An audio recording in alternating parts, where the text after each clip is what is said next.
Hello, my name is Elisha Hall, and I'm here today to tell you a story called Gassire's Lute. Now, this is a really popular epic that is a part of a larger epic called the Dausi Epic.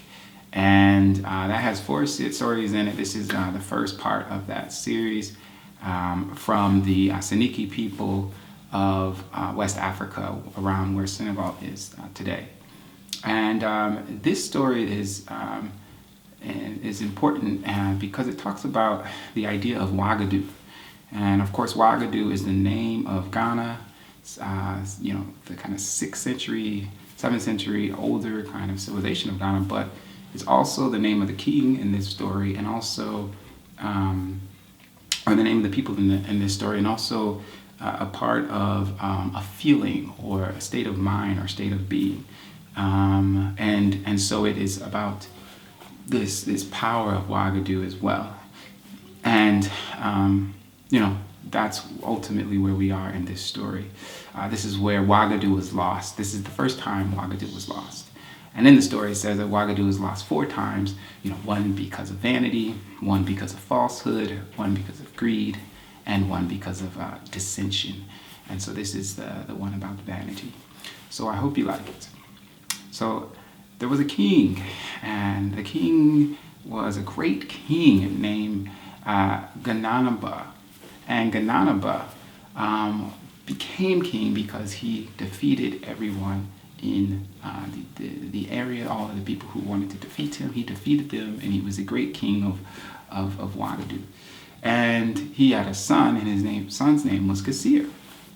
And, the Fasa people loved this king. They revered this king because he was a warrior king. And, Gassire wanted to be like his father. He wanted to be a warrior king. He wanted to be a great king. And Gassire was a brave warrior, but he was not like his father.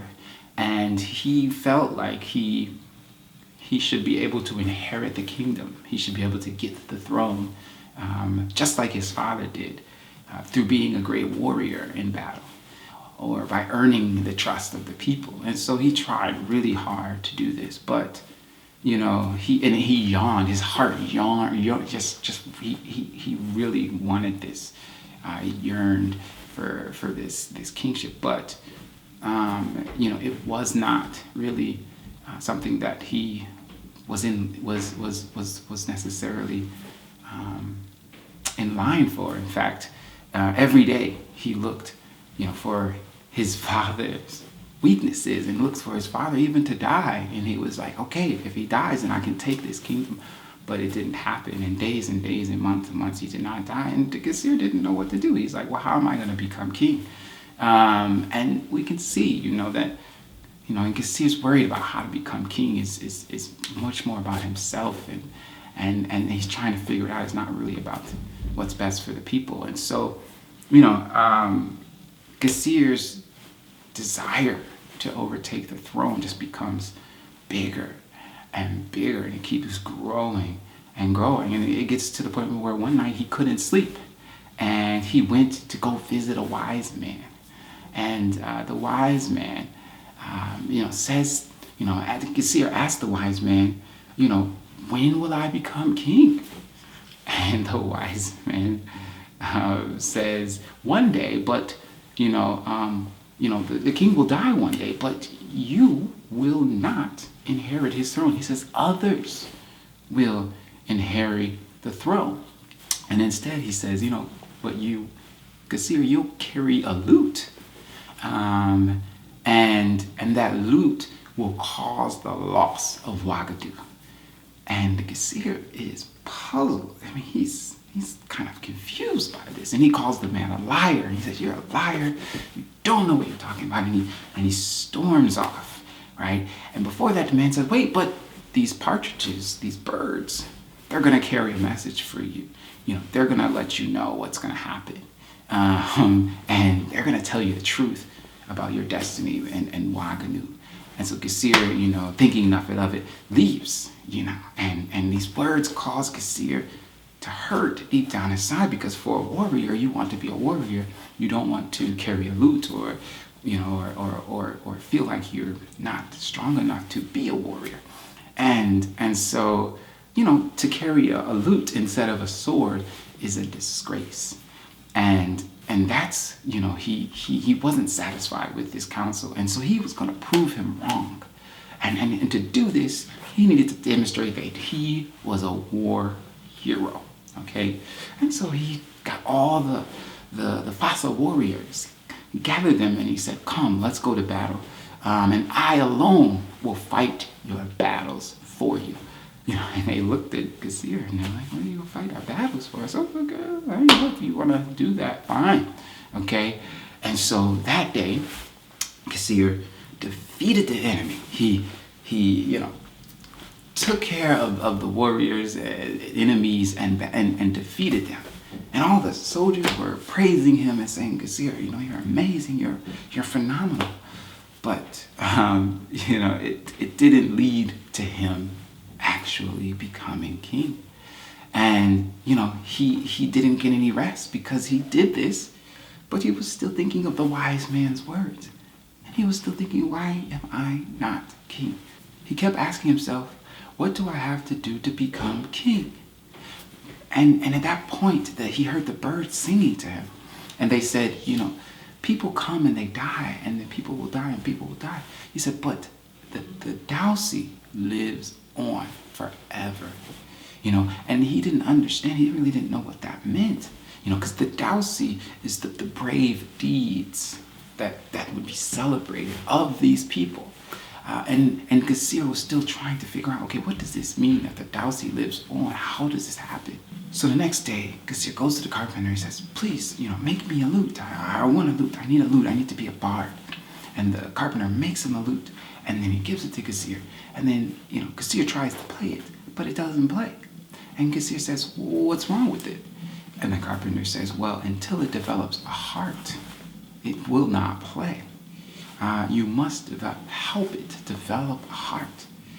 And so, Gassire was kind of confused. And, the carpenter said, okay, well, when you go into battle, carry the lute on your back. And that way, and let it feel the thrust of the sword, and let it absorb the blood of the battle. And then, it will be fine. Right now, it's still a part of the tree that I made it from. But when you take it to battle and you let it absorb the battle, it will develop a heart. But the carpenter gave Gassire the same warning and said, if the lute sings, Wagadu would be lost. Then let the kingdom disappear, says Gassire. And so the next morning, the Fasa people prepare to go into battle. And Gassire has the lute on his back. And he has one of his sons with him. He has his oldest son with him. And he goes into battle. And he battles, and his oldest son dies. And he's saddened, but the lute absorbs. And he comes back and he tries to make the lute sing, but it doesn't sing. And the people mourn because he's lost his son. But Gassire is not done. The next day he goes again for the second day and goes into battle. And takes his next son with him and goes in and he battles. And his son doesn't make it, and it has the blood of his son on the lute. And he dies. By the end of the 7th day, Gassire had one son left. And he still had not heard the lute sing.